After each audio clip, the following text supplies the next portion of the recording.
Et c'est ça l'authenticité. L'authenticité, c'est j'ai conscience du comportement que je peux avoir parfois. Et c'est pas que je suis nulle, c'est pas que j'ai honte de moi, parce que je m'aime tellement, je m'apporte tellement ce dont j'ai besoin pour moi. Ce doux dans ma réalisation, dans l'être, dans exprimer ce qui est important pour moi, dans la foi de on va se rejoindre tous les deux, on va être capable de créer notre point de rencontre. Donc j'arrive pas avec je vais me défendre, je veux vraiment avoir ça, je sais que je vais l'obtenir. Et je vais prendre en considération aussi l'important de l'autre et on aura tous les deux ce qu'on veut. Donc en fait, c'est du gagnant-gagnant. Quand j'arrive dans le lieu, je suis cool, j'ai pas à me défendre. J'ai juste, et j'envoie à mon cerveau, et ça c'est une voie plus neurosciences, mais j'envoie à mon cerveau, ok, comment est-ce que je peux faire ça? Comment est-ce qu'on peut créer ça? La piste de réflexion, la posture, elle est complètement différente. Complètement Dans une différente. posture d'ouverture. Exactement. Exactement. Et donc l'autre dit, bon, bah voilà, elle est plus en train de me faire ces remarques, je compte, je suis important aussi, je suis pas nulle à ses yeux. Parce que les hommes vont pas dire les choses, mais quand ils fuient, ils seront fermes, ils sont moins présents pour nous. C'est pas forcément qu'il y a une vie parallèle à téter. C'est parce qu'ils se sentent plus bien, et surtout quand on a de la personnalité, on a les mots qui fuient, bien calé, bam bam bam, ce rapport de force, il en a marre, il en a pas envie. Ouais. Bienvenue dans La Voix entre nous, le podcast où le lien devient parole. Je suis Marielle Guémot, coach relationnel, et 2 fois par mois, je t'invite à t'asseoir avec moi pour une conversation posée. Une voix parmi d'autres qui vient faire résonner la tienne. Ici, on parle des relations qui tissent nos vies. Celles qui nous élèvent, nous blessent parfois, mais toujours nous révèlent. De temps en temps, je tends le micro à des personnes qui œuvrent pour un rapport plus vrai à soi, et donc aux autres. Respire et entre dans l'espace, entre nous.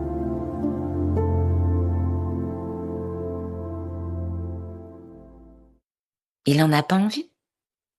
Et pourquoi on a toujours, de manière générale, un ex qui nous reste dans la tête? Quelqu'un qui revient, une histoire qui dit punaise. Ça s'est passé comme ça. Il y a une sorte de... Il y a quelques semaines, j'ai fait une rencontre de cœur qui m'a chamboulée par l'intensité et la profondeur qui s'est tout de suite installée dans nos échanges. Une femme, évidemment, d'une beauté intérieure et extérieure, avec qui je découvre tant de similitudes directes ou indirectes, qui s'appelle Manuela. Nous avons enregistré 2 conversations pour ce podcast, mais nous avions tellement à vous partager que pour votre confort d'écoute, j'ai coupé chaque épisode en 2 parties. Vous écoutez donc la première partie de l'épisode 1 sur le thème de la séparation. Je dis première partie, mais en fait, il s'agit de la deuxième parce que j'ai décidé de faire de la deuxième partie de notre conversation le premier épisode de notre focus sur la séparation. J'espère que cette conversation vous servira d'une façon ou d'une autre. N'hésitez pas à la partager avec toute personne qui pourrait avoir besoin d'en entendre le contenu. Et s'il vous plaît, mettez 5 étoiles pour aider le podcast La Voix entre nous à gagner en visibilité et accompagner, voire aider le maximum de personnes. Bonne écoute. Je pense que en ayant les outils, on développe des compétences relationnelles qui font que la relation, elle perdure dans le temps. Il y aura des désaccords, il y aura des points de tension, mais il y aura plus un rapport conflictuel qui mène autant à la séparation. C'est pourquoi je suis avec toi. Si à chaque dispute, il y a, bon allez, il faut qu'on se quitte, là c'est bon, c'est terminé, pourquoi je fais ce raccourci-là? Pourquoi à chaque tension, je parle de la fin de mon couple? 1 fois, 2 fois, 3 fois. Au bout d'un moment, l'homme, il dit, bon ben, ça va arriver au bout. Ça devrait être interdit, ça. Franchement, pour moi, aborder la séparation à chaque dispute, ça devrait être interdit. La séparation, on l'aborde vraiment dernier lieu, quoi. Mais ce mot, je sais que chez moi, c'est tabou. Genre...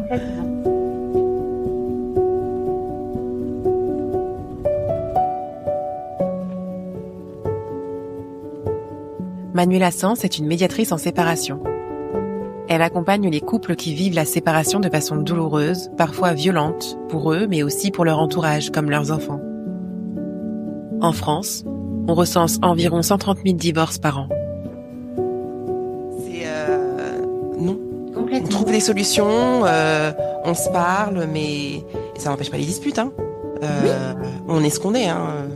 On est ce qu'on est, on a nos impulsions, ce qui nous déclenche aussi, il y a ça. Enfin, Exactement. on peut pas toujours être dans la réflexion et tout. Des fois, il y a des choses qui nous déclenchent instantanément quand on est en pilote automatique. Puis après, on est sur l'autre côté.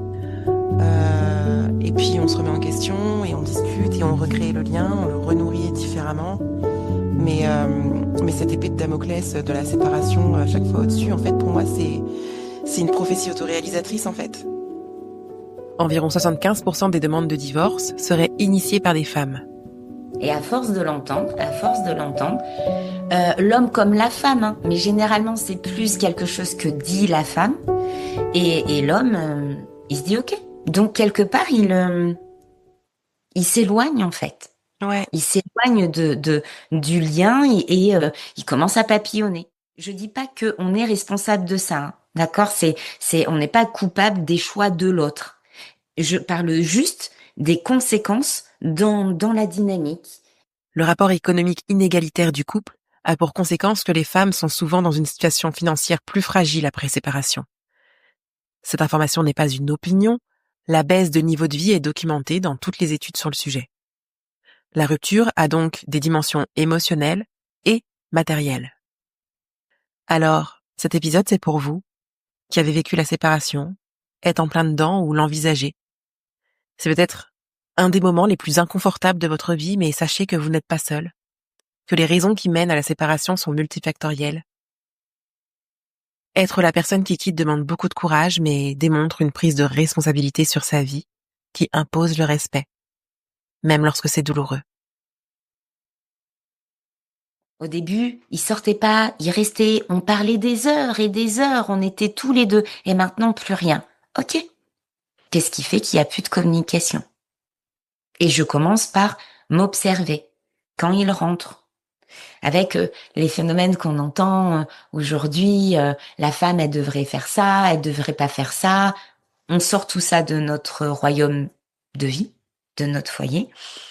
Si quand mon mari rentre, mon partenaire rentre, ça me fait plaisir de l'accueillir et de lui faire un gros bisou. Comment s'est passée ta journée ? Et de l'accueillir. C'est en rien de la soumission. Si j'ai envie de le faire, je le fais. Si demain je suis occupée à faire autre chose, je suis occupée à autre chose et quand je finis ma tâche, j'y vais et je l'accueille et je lui dis bonjour. À partir du moment où, habitons ensemble, un des deux rentre et il n'y a plus de bonjour, je me pose la question de où j'en suis dans ma relation. Parce que dans n'importe quel endroit public, quand je vais rentrer, la première chose que je vais dire, c'est bonjour. Bonjour.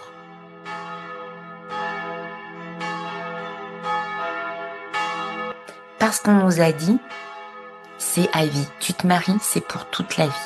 Jusqu'à ce que la mort vous sépare. Non, ça n'existe plus. Il y a croire que parce qu'on est marié, croire que parce qu'on a des enfants, croire que parce que ça y est, on est engagé dans un prêt et aujourd'hui on a une maison, croire que tous ces éléments extérieurs assurent l'acquisition à vie de la relation amoureuse est une énorme erreur. Plus rien ne garantit la pérennité de la relation si ce n'est ma présence au quotidien.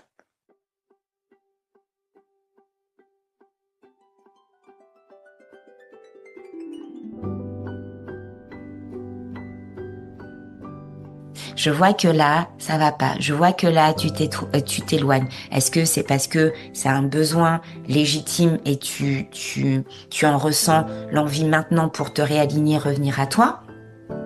Ou c'est parce que la relation ne te convient plus? Parce que on évolue d'une manière qui ne correspond plus à tes attentes? Parce que quand on s'est marié, c'était il y a 20 ans. Et peut-être qu'aujourd'hui, t'as plus envie de ça. Où est-ce que tu en es? Ouais. Est-ce Est-ce que tu m'aimes toujours au point de vouloir unir ta vie à la mienne au quotidien? Le divorce gris est en forte croissance, avec une nette augmentation du nombre de divorces après 50, voire 60 ans. Ce n'est donc plus qu'une affaire de génération qui baisse les bras face à l'adversité, comme on a déjà pu l'entendre. Redéfinir le règlement intérieur du couple, comme j'aime à dire. Exactement. Ce serait intéressant de le faire régulièrement, mais de façon volontaire. Pas attendre forcément le point de non-retour, la dispute de trop pour pouvoir tout remettre en question. C'est juste aller ce soir on se fait un resto, on discute où est-ce qu'on en est, quelles sont tes aspirations, est-ce que tu es toujours OK avec le contrat de départ? Parce que c'est ça aussi, souvent on part du principe que quand il m'a connue j'étais comme ça, et donc ça nous met un peu dans une posture de rigidité dont tu parlais tout à l'heure. Or on est complètement mouvant, on est perfectible, on change, on évolue, et donc c'est tout à fait normal qu'on ne soit plus la même personne qu'on était au début de la relation, et que quelque part, à un moment donné, les cartes nécessitent d'être redistribuées. On dit que le secret d'un couple qui dure, c'est la communication. Si tel est le cas, cela condamnerait-il les taiseux à l'échec de la vie à deux? Il n'exprime jamais ce qu'il ressent. J'ai du mal à savoir ce qu'il pense. Il montre très rarement ses émotions. Il est dans son monde, j'ai l'impression qu'il n'a jamais rien à dire. C'est moi qui, la plupart du temps, pars à la pêche aux informations. Voici des phrases dans lesquelles vous reconnaissez peut-être un couple proche de vous, peut-être le vôtre. Beaucoup de femmes aujourd'hui regrettent de devoir prendre en charge la responsabilité d'une communication fructueuse et fluide dans le couple. Les injonctions éducatives liées au genre ont créé des hommes qui traitent leurs émotions comme des étrangères et des femmes programmées pour décrypter la cartographie émotionnelle de son interlocuteur. Cela explique pourquoi les cabinets de psy sont remplis à 70% de femmes en quête de réponse. Cela explique aussi pourquoi les femmes ont souvent une longueur d'avance en termes de connaissance de soi et de déconstruction mentale et sociale. Les hommes n'ont donc plus le choix que de faire le travail de désapprentissage et de déconstruction. Sortir de la consommation relationnelle, datant d'une époque où la femme avait comme principale fonction de servir les intérêts de son nom de famille. S'il souhaite rencontrer la femme d'aujourd'hui, il va devoir se rendre là où elle se trouve, car la connexion se fera depuis un nouveau paradigme.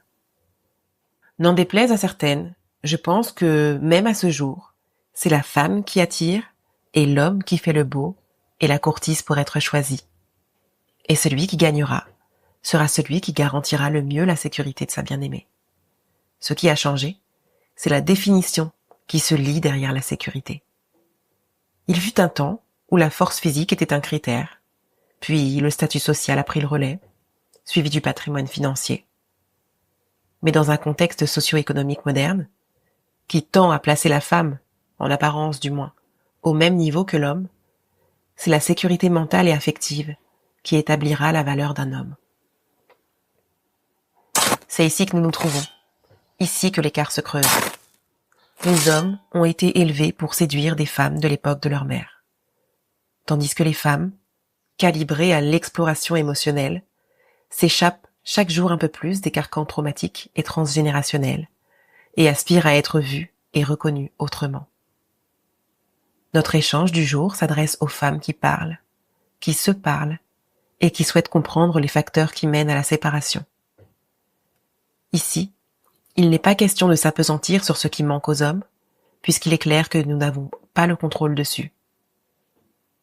Manuela relève les leviers à disposition de celles qui ont envie de comprendre et peut-être réparer ce qui a été blessé au point d'en arriver à se séparer. Qu'est-ce que la relation aujourd'hui peut t'apporter? Qu'est-ce que je veux qu'elle m'apporte? Quelle femme je veux être dans cette relation, en fait? Voilà, complètement. Et c'est d'écouter l'autre. Des fois, quand on parle d'écoute, j'aime à dire, à poser une question simple. Quand tu écoutes ton partenaire, est-ce que tu es déjà en train de préparer ta réponse dans ta tête? Est-ce que tu es déjà en train de penser à dire, ah non, ça s'est pas passé comme ça, et que tu es dans ta tête? À partir du moment où on est dans notre tête, on n'est plus dans l'écoute. Exact. Qu'est-ce qu'il veut dire à travers ces mots? Justement, Moi qui le connais, je fais pas d'interprétation. Je vais juste dire, ok, je me pose cette question. Au lieu d'y répondre par moi-même, je vais lui poser à lui. Tiens, quand tu dis ça, qu'est-ce que tu veux dire concrètement? Parce que moi, je me dis que ça veut dire ça. C'est juste, et c'est non. Bien souvent, il dit non, c'est carrément Rien à pas voir. ça. Tu t'es fait un film. C'est clair. Voilà. Ok. Et on le croit. On Ouais. le croit. Et on avance comme ça. J'ai des clients qui me disent, oui, et s'il est en train de mentir, on le saura d'une manière ou d'une autre. Mais tout pendant, on aura nourri le lien. On Mm. aura fait ce qu'il faut. Et que si demain, la relation vient vraiment à s'arrêter, il y a zéro regret. On Ouais. aura tout mis en œuvre en partant de notre cœur, pas dans le faire, dans l'être. J'ai nourri la connexion avec toi.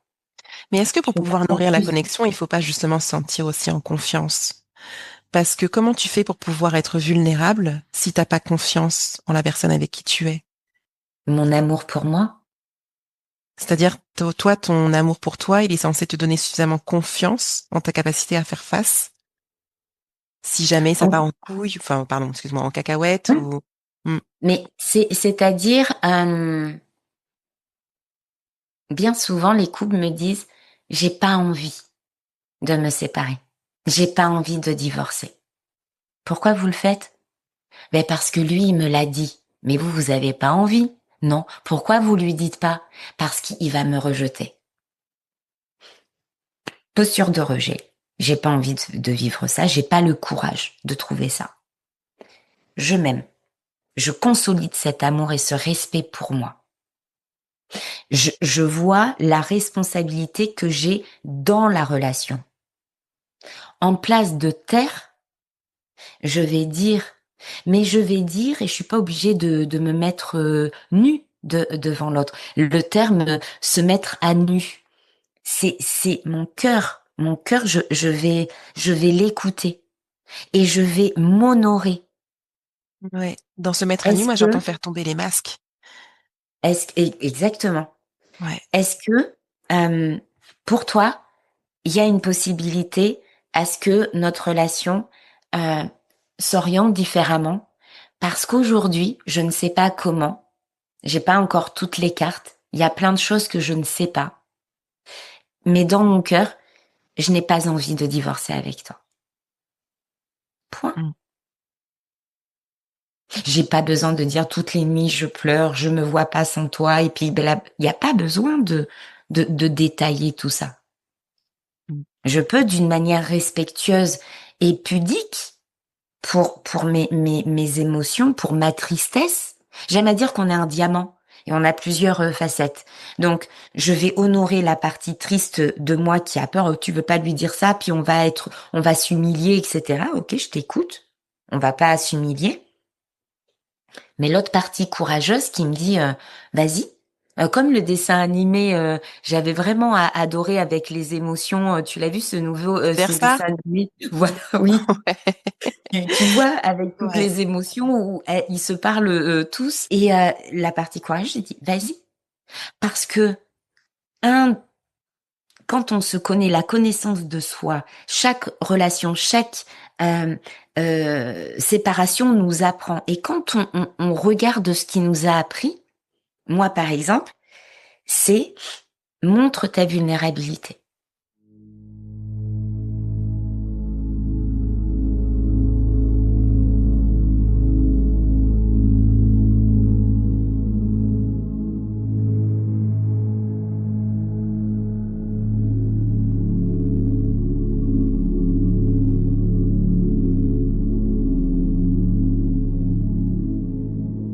Dans l'authenticité, qu'est-ce que ça veut dire être authentique? Il y a le tiret vulnérable. Ma vulnérabilité, c'est je vais parler avec mon cœur sans me dire si je lui dis ça, il va penser que. Il va penser que je l'oublie. Je lui dis ce qu'il va en faire ne m'appartient pas. Je vais lui dire les choses et une fois que je l'aurai dit, il y a deux solutions. Ou on avance ensemble et là, merci d'avoir été authentique. Combien de couples sont séparés, sont encore amoureux, se suivent sur les réseaux, n'arrivent pas à traverser quand l'autre rencontre quelqu'un. L'autre rencontre quelqu'un, il y reste pour faire réagir l'autre et puis finalement, il y a une rupture au bout de 2-3 ans et ça fait une nouvelle personne qui a mal au cœur. Pourquoi on ne pourrait pas arrêter ça? Et des fois, il y aurait pas de rupture s'il n'y avait pas de mise en couple. C'est bien de rester avec soi aussi, faire le point. Ou alors, il me dit non, je ne ressens pas la même chose, j'ai plus envie, et là, j'ai à me reconstruire parce que je sais que notre histoire, elle s'arrête là et qu'il n'y a pas de « et si ». Et s'il n'y a pas une troisième option aussi, la non-prise de décision. Il y a des gens aussi comme ça qui ont du mal à se positionner. Hein. C'est-à-dire que un pied dedans, un pied dehors, on ne sait jamais sur quel pied danser. Enfin, c'est... Souvent, je donne une image, la vie elle est simple, c'est nous qui nous la compliquons et pour diverses raisons, on ne se positionne pas. C'est comme si tu as quelqu'un qui te demande, ou même si tu as un animal de compagnie, on va dire, moi j'en ai un, mon chien. Il rentre, il sort. Il rentre, il sort. Et toi, t'es là avec la porte, tu fermes la porte ou tu la laisses ouverte ou tu la fermes. Et le chien, il rentre, il sort. Il rentre, il sort. Tu vas rester comme ça combien de temps? À un moment donné, en fonction de l'environnement extérieur, je te donne un exemple simple. Il fait froid. Ah, je peux te dire, je vais fermer la porte à un moment donné. Il fait chaud. Je laisse la porte ouverte. Fais ta vie. Ouais. Fais ta vie. Mais je me positionne, moi, en fonction de moi. Et comment se positionner? Il n'y a que nous qui pouvons répondre à cette question. Comme l'exemple que je t'ai donné. Pourquoi je la ferme s'il fait froid? Parce que j'ai pas envie de perdre mon chauffage et puis j'ai froid moi aussi à l'intérieur. Et s'il fait chaud, ça aère et puis ça peu m'importe. Donc je la laisse ouverte. Ouais, le curseur, c'est nous qui le mettons. Voilà. La vie est simple. C'est nous qui nous la compliquons pour la plupart du temps en faisant porter notre choix. On le fait porter à l'autre. C'est lui qui doit décider. Mais on n'est plus des enfants. Ça y est, c'est terminé. Papa et maman n'ont plus à choisir pour nous. C'est à nous d'être responsables et d'être acteurs de notre vie. Et je vais aller dans cette demande de points de rencontre, de points clés, de points d'avancée. J'arrive avec une énergie cool, en fait. Parce que je suis au clair avec moi. C'est aussi ça, dans mon rôle d'accompagnement, j'apporte de la clarté. Je sais ce que je veux. Je suis au clair avec ça. Est-ce que tu sais ce que tu veux? Ok, t'as besoin de temps pour y réfléchir, ok, on décale, on se voit à telle période. À telle période, la personne, elle a toujours pas réfléchi, ok. Donc, je vais te dire, moi, ce que j'ai réfléchi et les points qui sont importants par rapport à la garde des enfants. Est-ce que ça te convient de faire ça ou de faire ça? Peu importe, ok, on teste, on voit.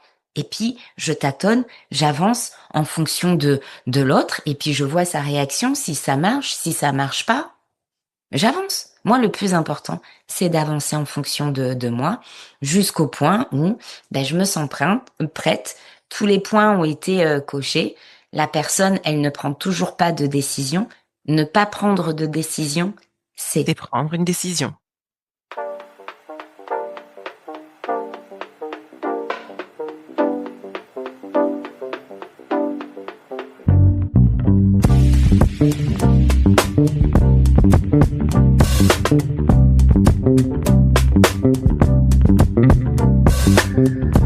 Souvent, on me dit, mais c'est dommage, et si ça revient plus tard? Ça reviendra plus tard. Demain, on ne sait pas comment il sera, on n'en sait rien du tout. On ne sait pas où on sera, on a nos désirs, on a notre vision, mais on n'en sait rien du tout. Déjà d'être présent, d'évoluer dans un cadre clair dans le présent, si aujourd'hui c'est cool, demain ça risque d'être cool. Et pour moi, c'est comme ça que j'ai changé ma peur de demain. C'est que demain, c'est une addition de moment présent. Si aujourd'hui ça va, demain ça ira.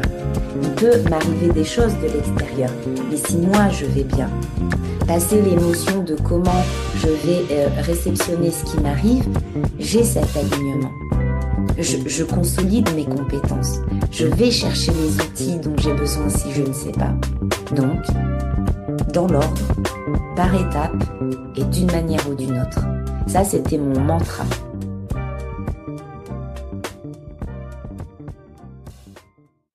Dans l'ordre, par étapes et d'une manière ou d'une autre. Je ramène mon attention à aujourd'hui. Et je continue. Et je répète, et je répète, et je répète, jusqu'à consolider cette connexion neuronale, jusqu'à ce que la nouvelle histoire que je me raconte. Je suis plus victime, je suis acteur. Ce n'est pas les autres, c'est moi. Et je vis. La vie, c'est ça, c'est pas une série Netflix où on sait d'entrer avec le résumé ou ce qui va se passer, on n'en sait rien du tout. Donc, qui je suis, quelles sont mes actions? Là, on a beaucoup parlé effectivement de notre responsabilité dans la dynamique relationnelle de couple, lors de la séparation ou lors du sauvetage du couple. Mais est-ce que on n'est pas aussi en droit d'avoir des attentes de notre partenaire? Moi, par exemple, je pense à mes parents. Mes parents, ça fait combien d'années? 36 ans qu'ils sont mariés. Et quand j'écoute ma mère, elle est exactement dans les mêmes problématiques qu'il y a des décennies, tu vois. En fait, elle est toujours bloquée dans des attentes. Elle a des attentes envers son mari auxquelles il ne répond pas. Et elle est en boucle avec ça, elle n'en sort pas. Et elle se sent vraiment légitime à cette place. Tu vois, j'ai beau, on a eu des discussions avec ma mère. J'ai beau lui en parler, j'ai pas à raconter sa vie, tu vois. On a beau en parler, décortiquer le sujet, etc. Elle ne démord pas qu'elle est légitime à avoir des attentes face à lui. Et lui, le fait qu'il répond pas, ça génère de la souffrance chez elle. Comment on pourrait, là pas en tant que médiateur, mais en tant qu'accompagnant peut-être, parce que là, on est tous de près ou de loin touchés par les problèmes de couple. Hein. Des fois, c'est nous qui les vivons, mais on peut aussi être présent pour une amie, un parent ou quoi. Comment on aide quelqu'un qui est dans son rabbit hole, dans sa petite roue du hamster là, à sortir de ça, de cette spirale? Ouais. Le terme, c'est pas aider, c'est sauver. Et on peut pas sauver une personne qui n'a pas envie d'être sauvée. C'est pas aider. Quand cette spirale, elle se répète, et je pense que l'ancienne génération, peut-être nos origines communes font que la structure du couple parental est plus ou moins la même.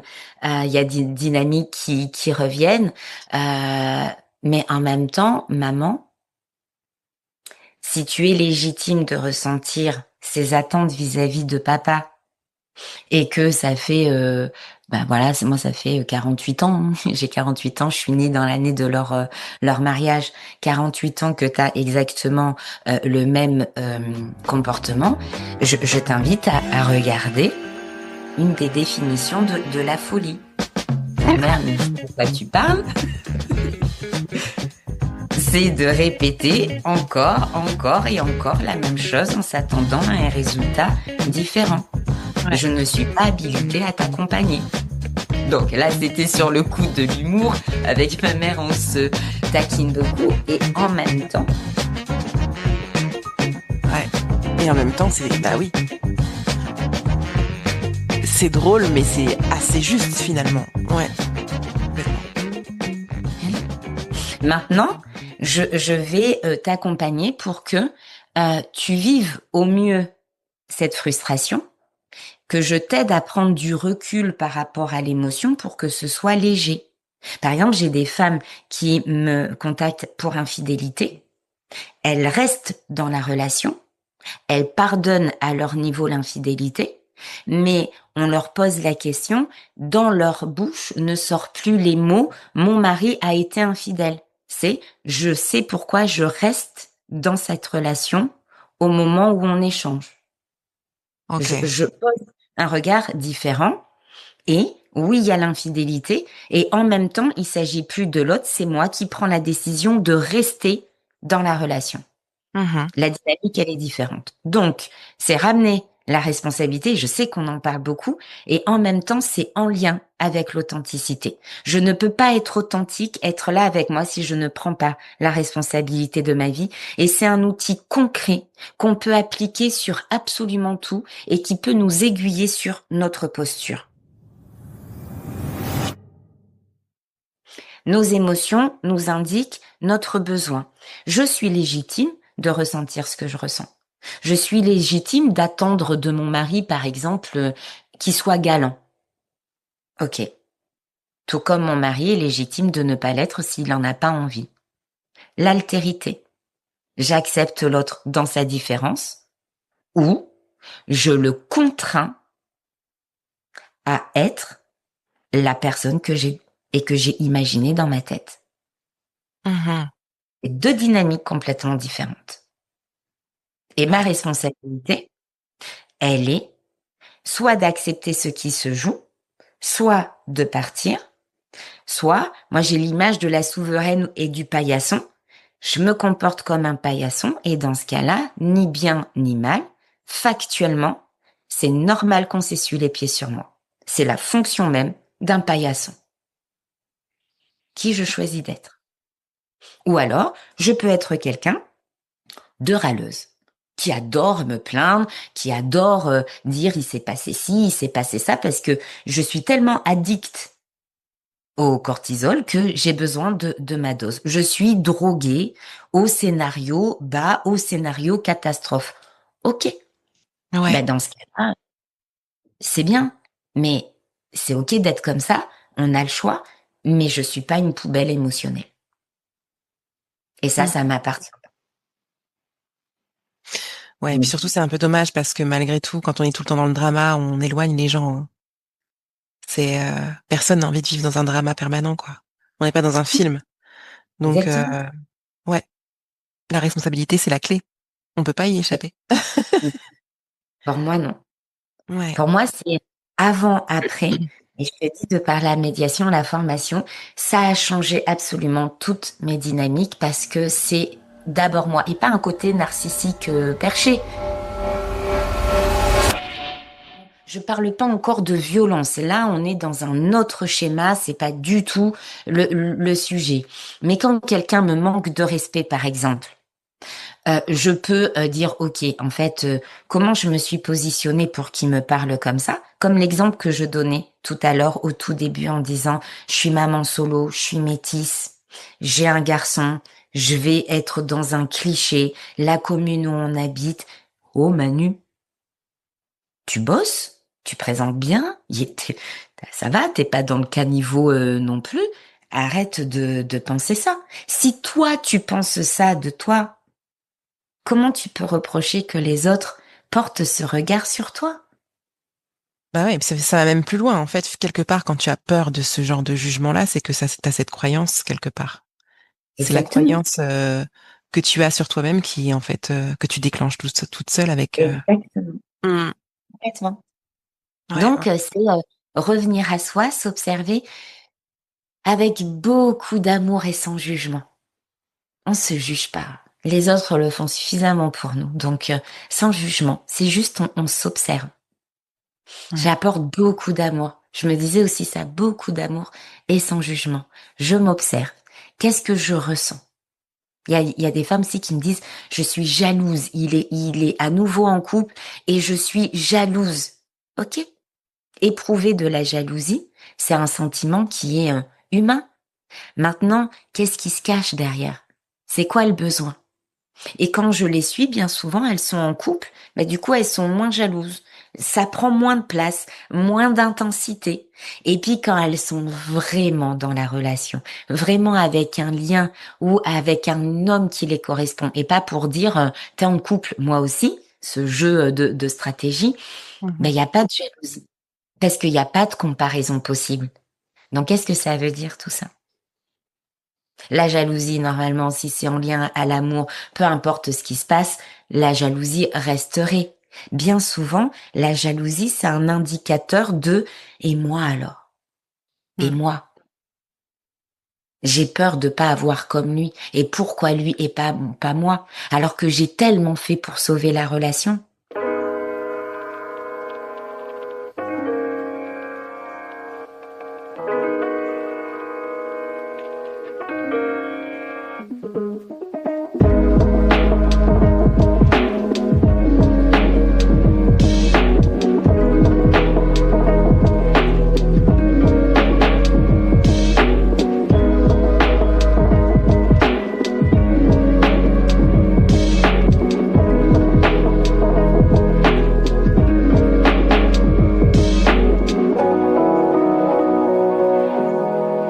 Est-ce que je suis en train là de donner trop à l'autre à mon détriment à moi? Comment je rééquilibre? Comment j'ose dire que j'ai besoin de temps pour moi? Ça ne me convient pas. Je ne vois pas les choses comme ça. Des clients qui me disent encore une fois, oui, mais j'ai pas envie d'être lourde. J'ai pas envie d'être la nana qui prend la tête, etc. C'est pas prendre la tête. C'est pas ok. Je suis pas ok avec ça. Un exemple, mon partenaire fait souvent des blagues un peu racistes, quoi. C'est toujours vous les métisses, vous êtes comme ça, vous les blagues, vous faites comme ça. Est-ce que vous lui avez dit que ça, c'est limite? Oui, il continue. Ok. Ben, dans ce cas-là, continue. On va avoir une sérieuse discussion sur le respect, puisque étant femme de couleur, ben, du coup, je le prends pour moi. Je fais peut-être un raccourci que je devrais pas, mais quand ce sujet où les femmes dénigrer les femmes devant notre enfant, c'est quelque chose qui ne me plaît, qui ne me convient pas. Donc, on va discuter sérieusement pour faire un point là où on en est, parce qu'il peut se cacher beaucoup de choses en dessous. Ou alors, si c'est juste de manière ponctuelle, parce que c'est des blagues qu'ils trouvent drôles et on n'a pas le même humour, je me lève de la table et je m'en vais. J'ai pas besoin de retourner toute la table. Ouais. Je me lève et je m'en vais. Même si on se découvre tout le temps au long de la relation, c'est dans les débuts, prendre le temps d'échanger sur nos valeurs. On est bien d'accord. Prendre le temps de se découvrir. Je pense qu'il y a quand même pas mal de castings qui sont passés à la trappe au départ, parce que il y a aussi un truc très courant chez les nanas, c'est je trouve qu'elles attendent toujours d'être choisies. Alors pas toujours, pas toutes, je vais pas faire une généralité, mais il y en a beaucoup qui se sentent valorisées quand elles sont choisies, et jamais elles se disent mais en fait moi, est-ce que j'ai envie de le choisir lui? Exactement. Qu'elles se retrouvent avec des boulets qui ont rien à voir avec leur niveau, on va pas dire. Exactement. Et en fait ça matche pas et elles sont contentes, mais ouais, ça génère pas mal de frustration et je pense que dès le départ, tu sens si la personne elle correspond ou pas à tes valeurs en vrai. Tu poses des Oui, bonnes questions, tu t'intéresses à elle. oui. Et même si elle répond super bien, de laisser le temps et les mises en situation, en observant l'autre, on décode beaucoup de choses. Mhm. Vraiment beaucoup de choses. Donc, il En regardant s'agit sa vie, ouais. En regardant sa vie. exactement, exactement. Et il s'agit de prendre le temps. Mhm. On est un couple. Moi, quand souvent on me dit à partir de quand vous décidez que ça y est, vous êtes en couple. Mais moi, ça met du temps. C'est pas parce qu'on se voit fréquemment. Moi, j'appelle ça on se fréquente. On apprend à se connaître. Quand tu choisis un homme, il faut avoir pitié de tes futurs enfants. Il ne faut pas seulement dire je suis tombée amoureuse. Tu es tombée amoureuse, relève-toi et choisis bien. Est-ce que quelqu'un m'entend bien? Moi, je veux même dire ici, ne tombe pas amoureuse. Sois amoureuse debout. Arrête de tomber. Tu vas faire tomber la destinée. Non, je n'arrive pas à l'oublier. Tu vas l'oublier. Tu n'es pas né avec lui.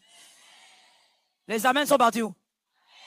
Ça, les filles qui n'ont pas dit amen, ce sont les filles qui ont déjà des copains façon. Oui, on se voit, mais dans la constitution d'un couple, c'est la décision des deux de construire, de partager un quotidien, d'avoir la disponibilité émotionnelle pour co-créer ensemble.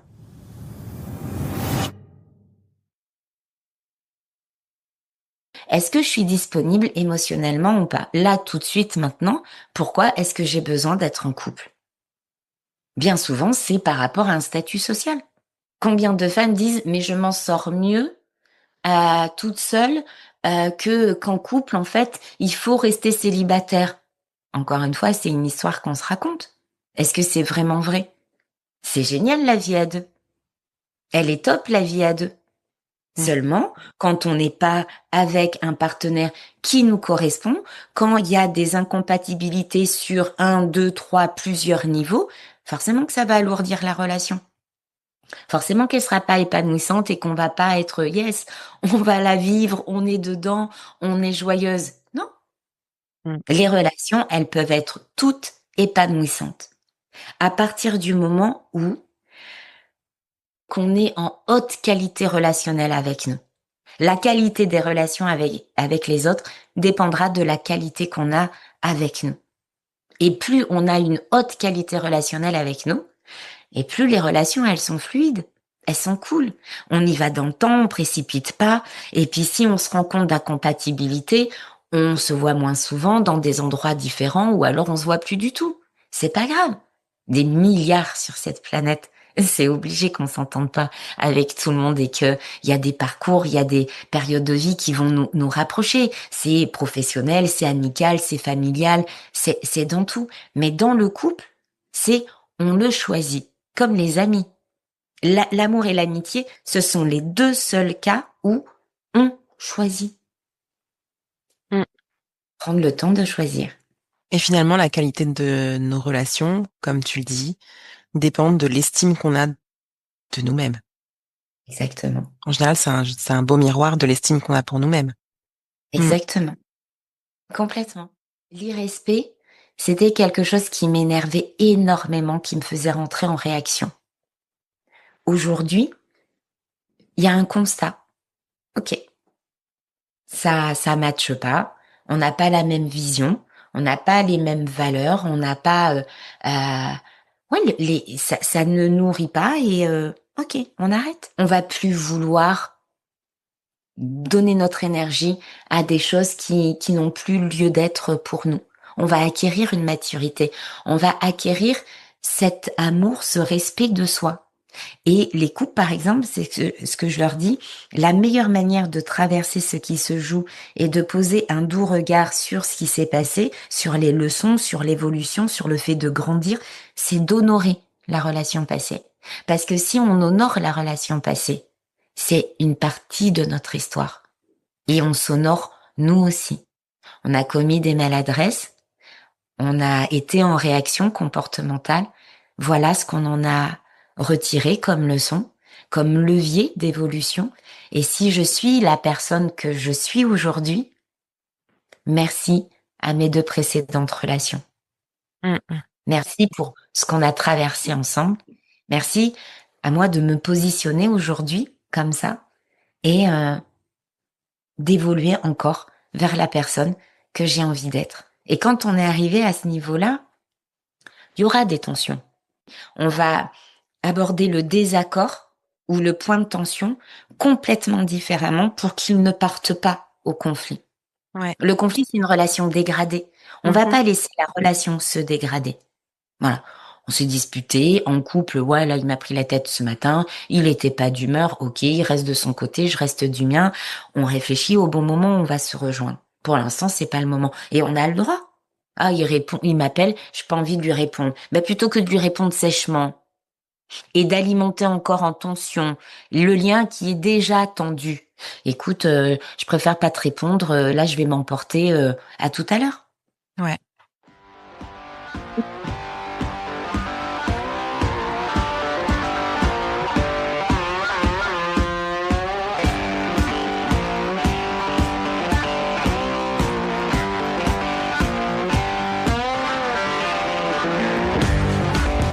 Moi, le plus avec qui je le fais, c'est mon fils. On en a deux. J'arrive avec les autres. Mais il y a toujours une personne avec qui c'est plus difficile et délicat de le faire. On l'identifie. Je suis humaine, je suis pas un robot. Il va y avoir, des fois, il y a des journées où il y a des nouvelles, où on n'est pas bien, où on est malade, où c'est dur. Des fois, la vie, c'est dur. de dire c'est pas grave. Aujourd'hui, ça l'a pas fait, le mot d'alerte, on reste de notre côté, on souffle un peu et après on revient. Ça sert à rien de forcer. C'est Tu une vois des ce que erreurs. tu dis, ça me parle, ça me fait vibrer parce que c'est aussi un peu l'essence de ce podcast, c'est la relation et notamment les relations qui challenge. T'as des relations qui portent, t'as aussi des relations qui challenge. Et là, tu viens de dire quelque chose d'hyper intéressant. Je trouve c'est la relation la plus difficile pour toi, en tout cas qui te déclenche le plus, qui te challenge le plus, et c'est avec ton fils, c'est ça? Oui. Ouais. Ah oui. Comment ça t'oblige à grandir? On s'observe. Tu te rappelles, j'ai dit la première, c'est on revient à soi et on s'observe. Je hurle. Ouais. Je suis dans la communication, je suis dans l'entente, dans le conflit. Je hurle. Qu'est-ce qui se passe? Il y a quoi? Je m'observe et non, je veux pas de ça. Je me dis, allez, ça va gérer. Je prends un temps pour moi. Je vais dehors, je promène le chien, je me mets dans une autre pièce. L'ado me suit. L'ado, je lui dis de se taire. L'ado continue à ouvrir sa grande bouche. L'ado me pousse à aller à la limite de ce que je demande. Je demande du respect. Je ne veux plus d'irrespect. Je ne veux plus de violence. Et la relation me pousse à la limite de, tu vois ce que tu veux là? Toi-même, tu vas le faire comme ça.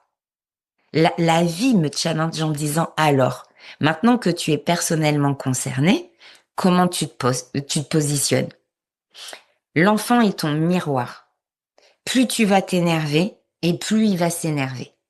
Donc, le challenge, c'est avec le volcan. Moi, je suis pas de la Réunion pour rien. Le volcan, il est à l'intérieur. Comment tu le laisses pas exploser? Comment tu te maîtrises? Comment tu reviens à toi? Comment tu te canalises? Et c'est hyper confrontant. Ouais. C'est difficile quand la plupart t'as envie de dégainer parce que il y a la peur. La seule personne qui me fait ressentir cette émotion d'autodéfense, c'est la peur, c'est mon fils. Mais ce sont Mais les la peur de tripes quoi? de maman qui parlent. Bah, la peur que, de par sa manière d'être, il n'ait pas des relations de qualité, que en n'écoutant pas ce que je lui dis, tu manques toutes les injonctions quand t'es jeune. Si tu manques de respect à ta mère, t'en manqueras à tout le reste, alors que c'est pas le débat. Mmh. D'accord? Mmh. Il a fait des stages et en cours, il a des mots, tout va bien. C'est mon ego de maman. Oh, je t'ai donné la vie. Tous les injonctions ou comment on appelle ça, la manipulation ou un chouille de chantage affectif. Eh, tu vas pas là-bas, tu vas pas avec tes potes.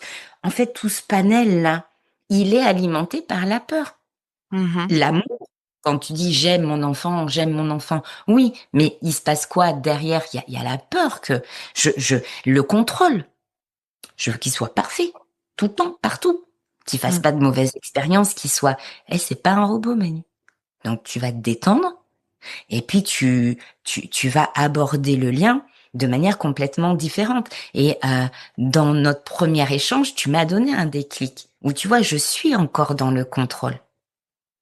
Mine de rien, c'est le rôle de maman qui pour moi me challenge le plus parce que il vient me bousculer vraiment dans mes tripes. Mmh. Et il me regarde.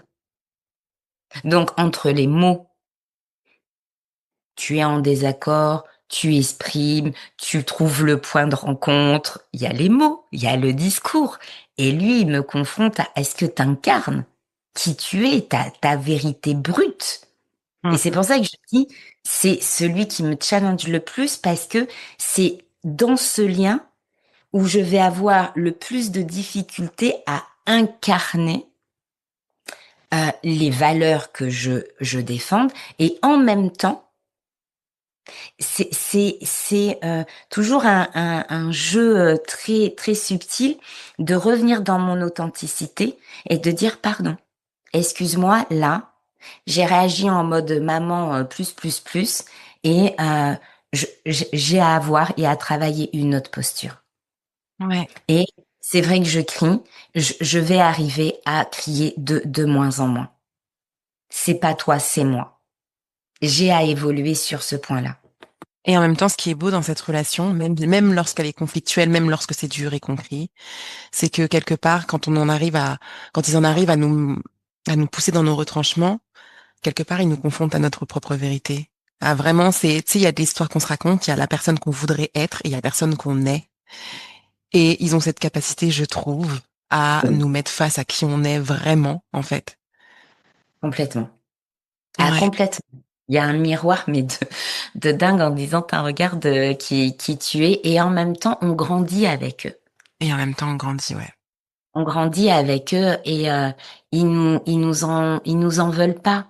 Ils, alors moi, j'ai un garçon, je sais pas ce que ça aurait donné, tu vois, avec une fille, mais c'est regarde-moi, regarde mon humilité. Personne n'est parfait. Quand tu commets une erreur, tu la reconnais et on en parle. Et mine de rien, quand il me dit, tu sais maman, ce que j'aime avec toi, c'est que tu reconnais tes torts, je me dis, ok, tu vois, ça y est, il y a la pépite, on transmet. On transmet, je grandis avec toi. Mm. Et puis Je te transmets. l'as dit le mot, tu transmets. Exactement. C'est-à-dire que ça, c'est intégré chez lui, qu'on a le Voilà. droit de reconnaître ses torts, ce n'est pas un aveu de faiblesse. Exactement. Exactement. Et c'est de nourrir le lien. On nourrit le lien. Et ça, c'est une posture qui change absolument tout, qui peut mettre du temps, surtout quand la dynamique conflictuelle, elle est installée depuis un certain temps. Mais j'ai remarqué aussi qu'il y en a qui ne veulent pas d'entente. Ils veulent rester en guerre avec leur ex. Parce que tout pendant qu'ils sont en guerre, il y a toujours un En lien. lien. Hmm. Je suis toujours en train de parler de toi, je suis toujours en train de te taquiner et tu es toujours en train de parler de moi. Si demain il y a tout va bien, les enfants sont presque grands ou d'échanger auprès que des enfants, j'ai le sentiment que tu m'as vraiment sorti de ta vie, que je compte plus en fait, que je suis plus importante. Il y en a pour qui c'est difficile parce qu'ils se séparent parce que il y a des choses qui n'ont pas lieu d'être et qui ont lieu et ils se sentent pas la force de partir en entente. Donc, ils ont besoin du conflit et de la colère pour être animés de je t'ai fait ça, tu m'as renvoyé ça, je t'ai fait ça, tu m'as renvoyé ça. Ok, ça c'est encore le truc que je peux pas supporter. Ok, je m'en vais. Ça leur donne l'impulsion et la force de partir. Ouais, Il c'est y ce en que a j'allais qui... dire. Ça leur permet de tenir leur position aussi, parce que quand on est hyper détente et hyper rationnel, qu'est-ce qui nous empêche d'accepter ce qui est? Sauf que ce qui est, c'est pas forcément ce que tu veux, ce dont tu as besoin. Donc, tu as besoin quelque part d'un, d'une bonne raison de partir, comme si le fait de ne plus être nourri parce que vous vivez au quotidien, c'était pas suffisant, en fait. Cette raison, elle est légitime à travers la colère. Je me sens coupable de quitter la relation. Voilà. Ouais. Est-ce que Parce qu'on passe le pour la fait de ne méchante. plus aimer, voilà, est une raison suffisante ou pas? Pour quitter la Voilà. relation, tu veux dire? Oui. Je ne l'aime plus et je trouve que c'est pas une raison suffisante, donc je reste en relation. Mais de ce manque d'amour et de désir, qu'est-ce qui va en découler? Ouais. La tromperie, généralement, il y a des cas où l'homme, oui, il y a tromperie, mais ce qu'on ne dit pas, c'est que la femme n'a pas alimenté le lien intime depuis plusieurs années. Mm, Alors mm. on fait comment dans ces cas-là? Ah mais il m'a trompé, je pars. Et si on était honnête, Ouais. est-ce que c'est vraiment la raison? Il y a des couples qui vivent la séparation et qui restent ensemble.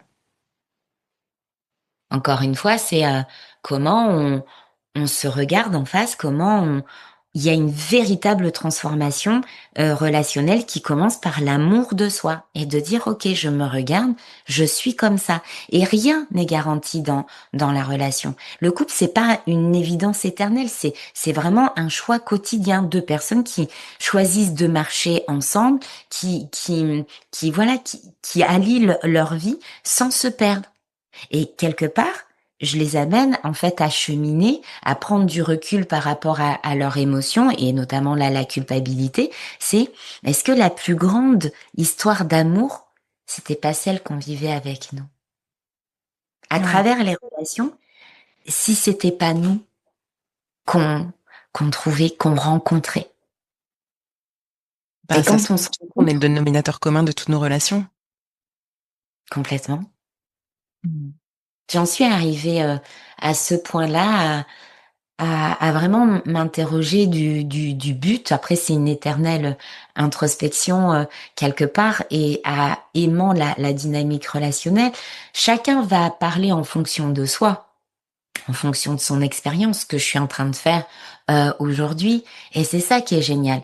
C'est comme j'ai papillonné en cherchant ce qui me correspondait, il faut pas hésiter à échanger, à dire tiens, comment toi tu vois les choses. Ça nous permet d'enrichir notre vision, de grandir et de trouver la personne qui correspond. C'est pour ça, se mettre en couple très vite, pourquoi on fait ça? Tout pendant qu'on est en couple, on peut passer à côté d'une histoire qui va vraiment nous nourrir. Il faut prendre le temps de se rencontrer soi et de rencontrer les autres. Et quand on est en indisponibilité émotionnelle parce qu'on n'a pas de place à donner à l'autre, plutôt que de s'engager dans une relation qui va être de toute façon dysfonctionnelle, c'est de dire j'accepte d'être avec moi et je suis pas seule. Je suis avec moi. Je me découvre moi. Et je vis. Je verrai bien ce que la vie me réserve.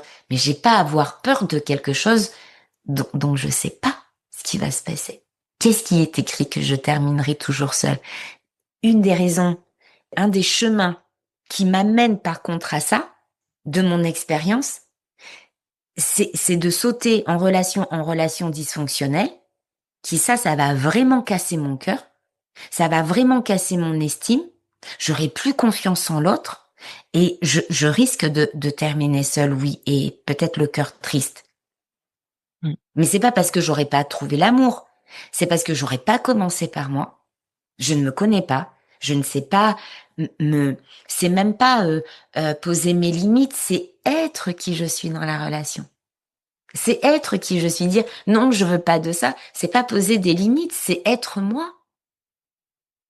Tu vois, la nuance, ça n'a pas besoin d'être difficile, on a juste besoin d'être authentique et d'avoir confiance en soi et de laisser faire la magie de la vie. Ce que j'aime à dire, c'est que toutes les plus belles rencontres, en tout cas, que j'ai vécues et que mes clientes vivent, elles n'étaient pas destinées à être à l'endroit où elles devaient être.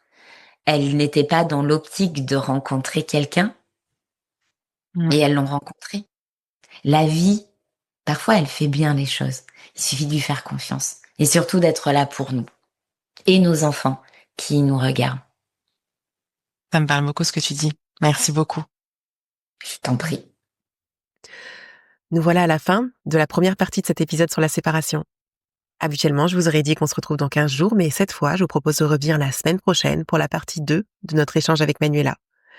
D'ailleurs, si vous souhaitez la retrouver et suivre son travail, vous pouvez vous rendre sur son compte Insta, manuela.sens.médiateur, sens avec un A et médiateur avec un E à la fin, ou par mail à l'adresse sensrelationnel@gmail.com, sens avec un E cette fois. Je vous invite également à mettre 5 étoiles au podcast La Voix entre nous, si vous souhaitez nous soutenir et nous aider à gagner en visibilité. Ici, vous trouverez des conversations sur les relations qui challenge, qui nous poussent à grandir et à nous révéler. Merci de votre temps et de votre écoute. À la semaine prochaine. Merci d'avoir écouté La Voix entre nous. J'espère que cette conversation a laissé en toi une trace, une question ou une petite étincelle. Si tu veux soutenir ce podcast, tu peux t'abonner, partager cet épisode ou simplement en parler autour de toi. Et si tu sens que quelque chose en toi bouge, questionne, appelle, alors c'est que la voix entre nous a trouvé un écho. À bientôt.